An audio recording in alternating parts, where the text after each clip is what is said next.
Trump laughed at Obama, mocked his presidency, and thought the crowd was his until Obama appeared calm and unshaken and delivered a response that no one in America expected. The microphone squealed for a moment, then steadied. The crowd in Des Moines, Iowa had already worked itself into a frenzy long before Donald Trump reached the podium. Red caps dotted the audience, signs waved in the air, and the unmistakable energy of anticipation pushed through the chilly air of the fairgrounds. Trump adjusted the microphone, smirked, and leaned in.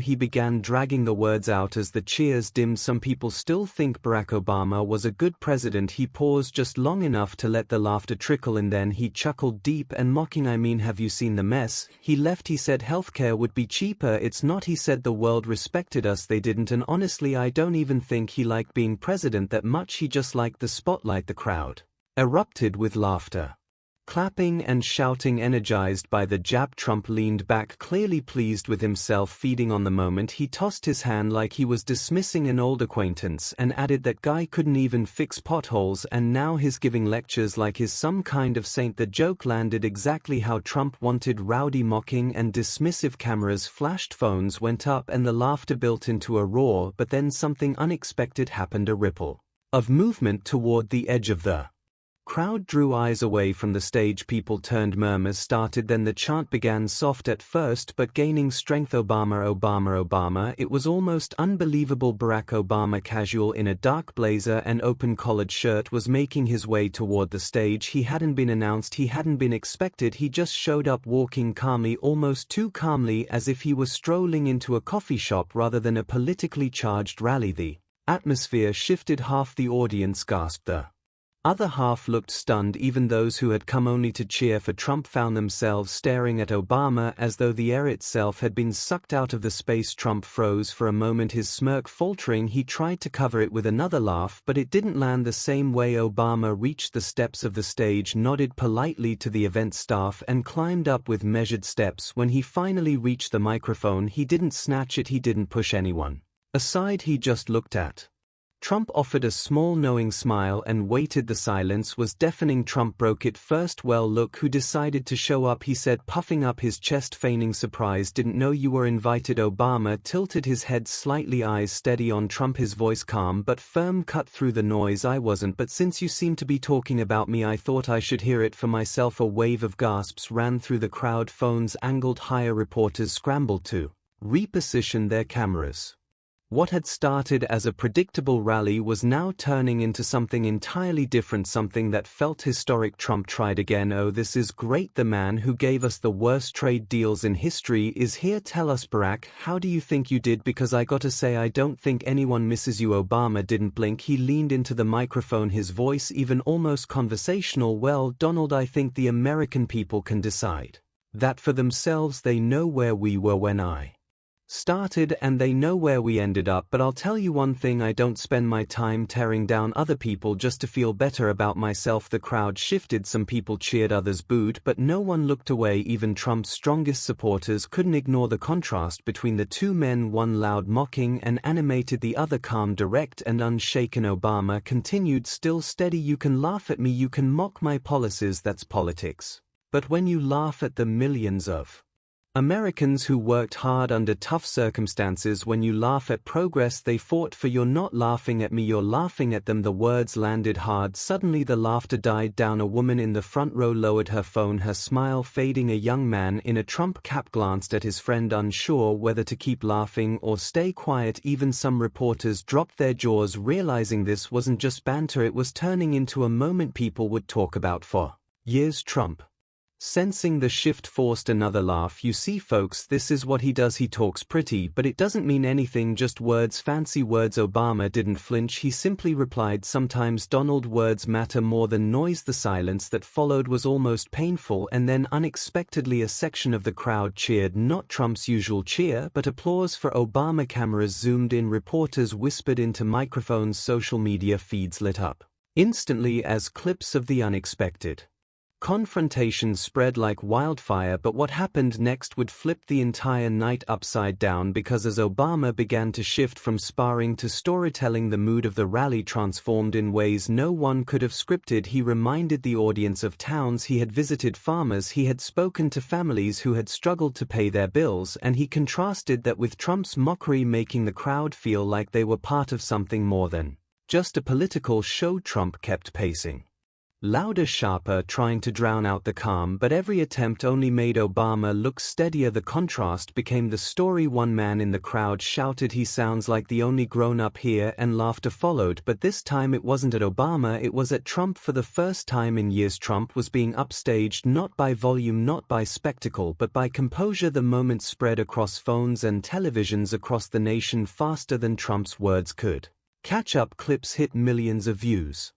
Hashtags exploded and families argued in living rooms about what they had just seen. Some claimed Trump was still right, others admitted Obama reminded them of leadership they had missed. Teachers replayed the footage in classrooms, parents pointed it out to their kids, pastors slipped the quotes into sermons, and coaches told their teams to remember that calm is strength. Across the country, the debate wasn't just about politics anymore, it was about character, dignity, and what kind of leadership people wanted in their homes and workplaces. The Des Moines rally became a reference point for conversations far beyond politics, because in the middle of the noise and mockery, Obama had shown that true strength doesn't always shout. Sometimes it simply stands steady, letting the noise collapse under its own weight. And as the dust settled from that night, the fairgrounds emptied, reminding Americans that real strength is not measured by how loud you shout, but by how steady you remain, and that memory, more than any applause or any insult, would outlast the rally itself. And by the time the sun rose the next morning, the clash between Trump and Obama in Des Moines was already dominating every television screen and phone in the country. News anchors replayed the footage again and again, freeze-framing Obama's calm stare and contrasting it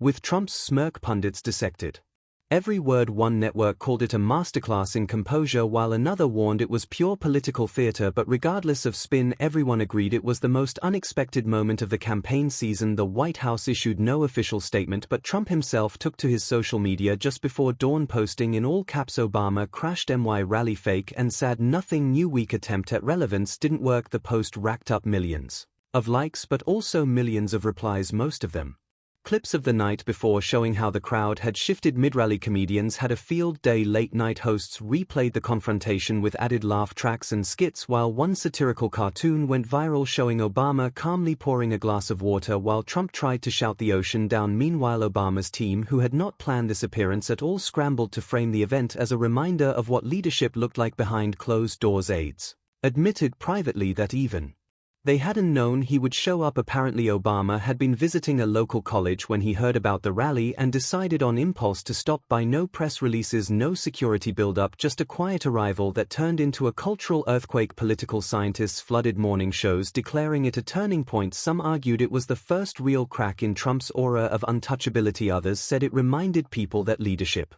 wasn't only about dominating a stage, but about commanding respect even in enemy territory. Classrooms across America buzzed with debate. Teachers showed the clip to students, asking them what they saw. Some said they saw courage, others said they saw weakness for interrupting a political opponent, but nearly all agreed it was unforgettable. One teenager posted a reaction video on TikTok saying Obama looked like the only adult in the room, and within hours it had 10 million views. Pastors spoke about it in Sunday sermons. One told his congregation, "Strength doesn't always roar, sometimes it whispers calmly and firmly," while workers in break rooms argued over whether Trump or Obama came out stronger. The clip crossed oceans. Foreign newspapers splashed it on their front pages. British commentators compared it to Churchill's debates. French analysts called it a duel of character. And even in Kenya, Obama's ancestral homeland, crowds gathered around televisions in cafes cheering his steady words. American allies quietly whispered that the moment reassured them that the country still had voices of calm in an age of noise. Back at Trump's campaign headquarters, however, the mood was far from celebratory. Aides who had hoped for another electrifying rally found themselves replaying the footage with unease. Some complained that the president should never have let Obama on stage. Others insisted he had handled it fine, but no one could deny that the headlines weren't as they belonged to Obama. One aide reportedly muttered, "This was supposed to be our night, and Now all anyone remembers is him within Obama's circles. The reaction was different, though equally divided. Some admired his boldness while others worried he had opened himself up to unnecessary confrontation, but Obama himself seemed unconcerned, telling a friend later that day, "Sometimes you just have to show up when people are talking about you because otherwise the story writes itself without you." And with that the narrative shifted across America. Families at dinner tables replayed the moment.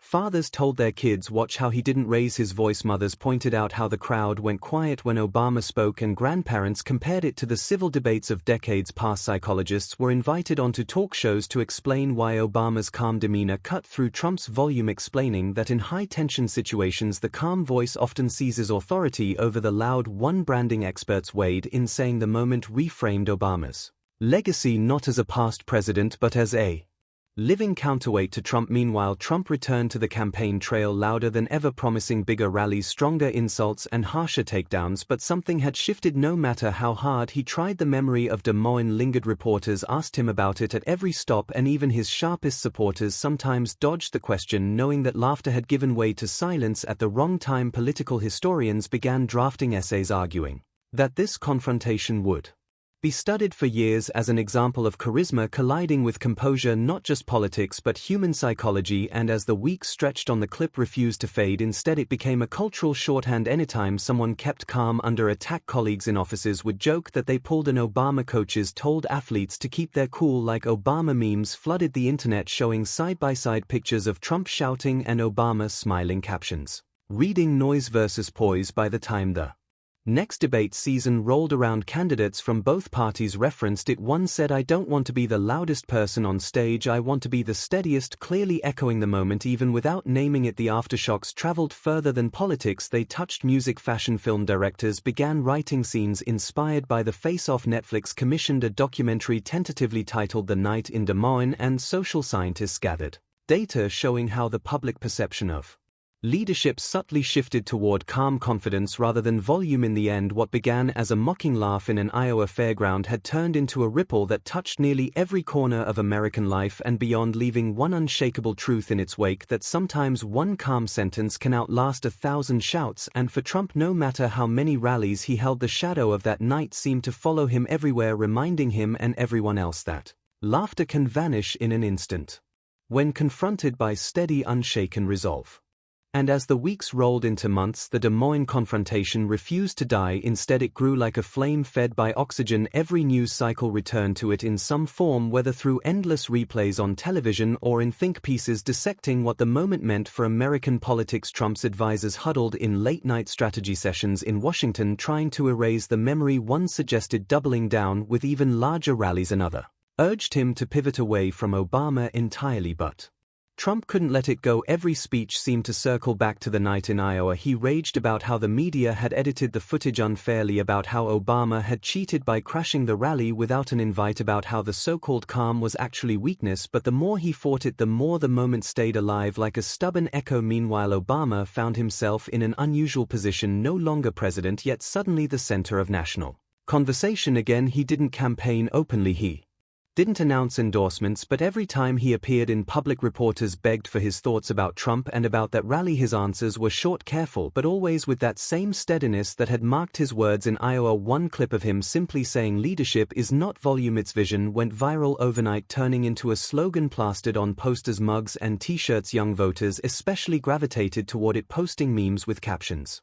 like "Talk less, lead more," and "Calm is the new strong." And while Trump's base remained fiercely loyal, cracks began to show. Independent voters, those who had once leaned toward him, started to reconsider. Barbershops, diners, small-town churches all hummed with conversations about whether the laughter at Obama had really been as funny as it had seemed that night. Some admitted reluctantly that they had felt a little embarrassed when the crowd mocked, then fell silent, and the polls, though fluctuating, began to reflect it. Obama's approval ratings as a former president ticked upward for the first time in years, while Trump's campaign noticed subtle dips in key swing states. Journalists smelled a story bigger than just one clash. They began traveling the country, interviewing farmers, teachers, small business owners about how they had felt watching the showdown. One farmer in Ohio said, "I voted Trump twice, but that night made me think maybe we need less yelling and more listening." A teacher in Arizona said her students kept referencing Obama's Calm in classroom debates. While a veteran in Florida admitted the way Obama held himself reminded him of a commanding officer who never lost his cool even under fire, and slowly a new narrative began forming, not of Democrats versus Republicans but of noise versus calm, volume versus composure. Meanwhile, foreign leaders watched with fascination. In Germany, newspapers ran editorials about how America's political culture was changing.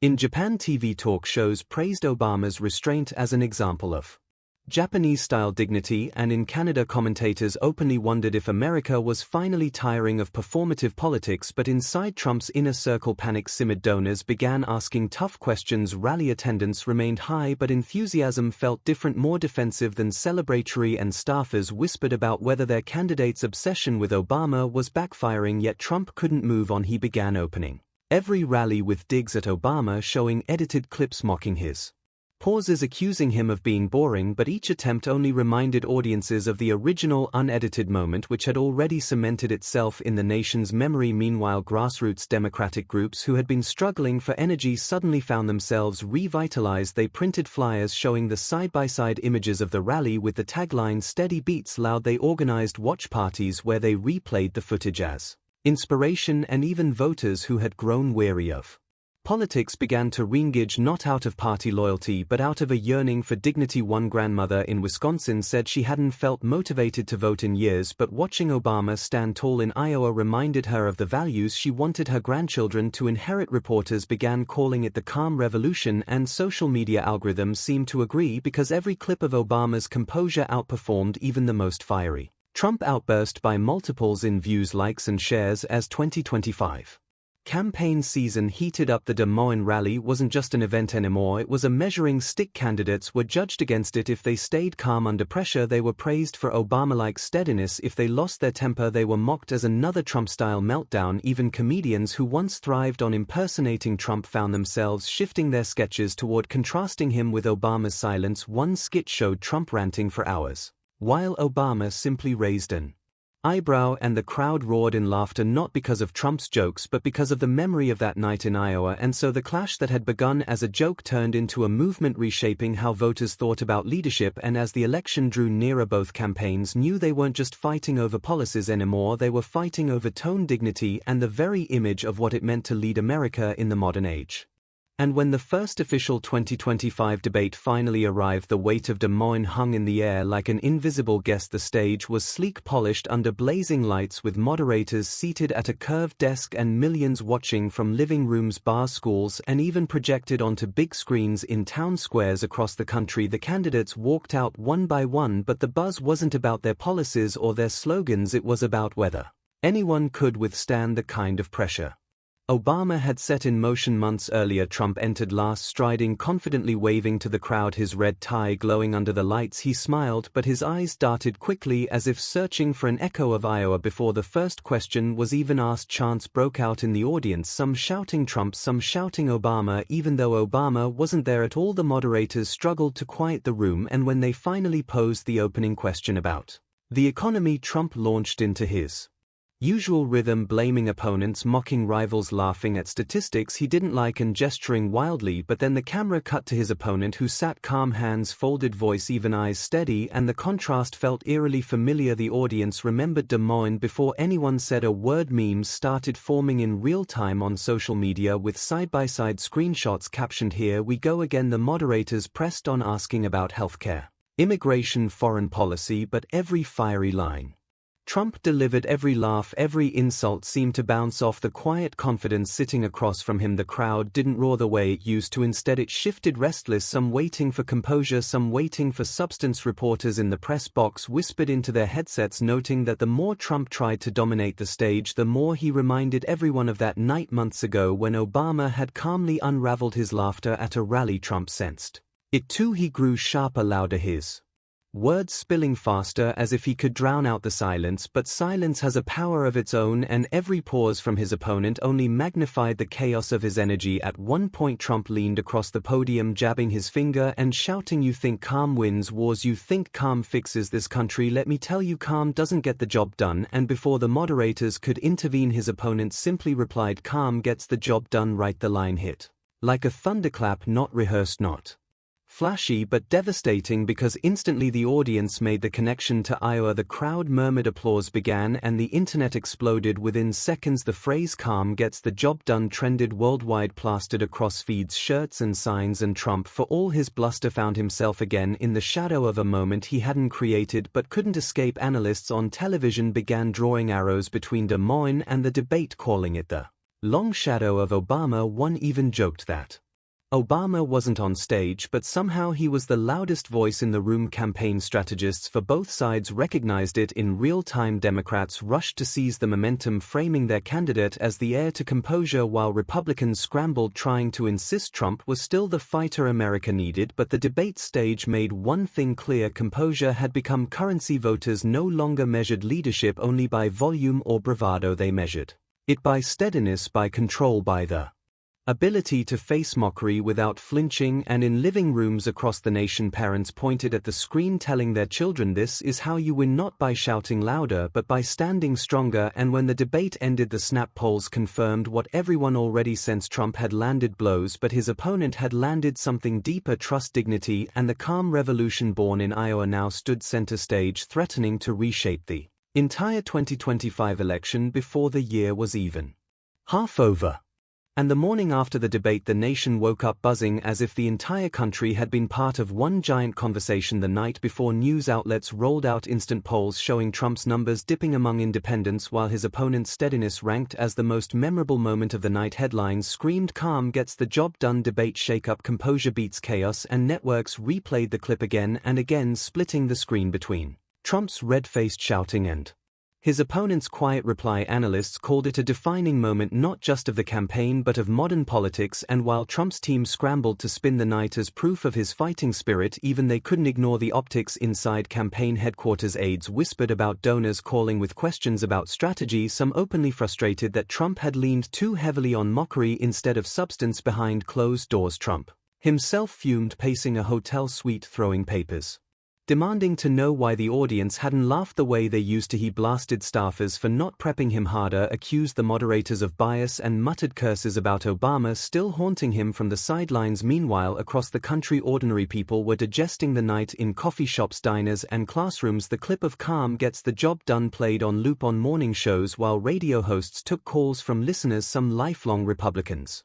admitted they were tired of yelling. Others said they wanted a president who sounded more like a leader than a late-night comic. Even some Trump supporters privately confessed they respected the composure of the opponent, though they weren't ready to switch sides just yet. At schools, teachers asked students to write essays on what leadership means in the wake of the debate, and many cited the Iowa rally and the new phrase as examples. Parents pointed to the screen, telling their children that shouting louder doesn't mean you're right, that patience and dignity often win more hearts than insults. At workplaces, water cooler chatter shifted from sports scores to politics, with employees joking about trying to keep calm like Obama. At staff meetings, memes exploded online, one showing a hurricane labeled Trump with a small lighthouse labeled "Calm gets the job done" standing firm in the storm. It became the fastest trending political meme of the year. Brands even jumped in, fast food chains tweeting jokes about their burgers being calm but effective, and airlines tweeting that they get the job done calmly and safely. International reaction was just as fierce. British newspapers declared the debate a humiliation for Trump. German commentators said the moment restored faith in American democracy. Japanese analysts said the line captured a cultural truth about restraint being power. And in Africa, Kenyan media celebrated Obama's long-distance influence, saying his spirit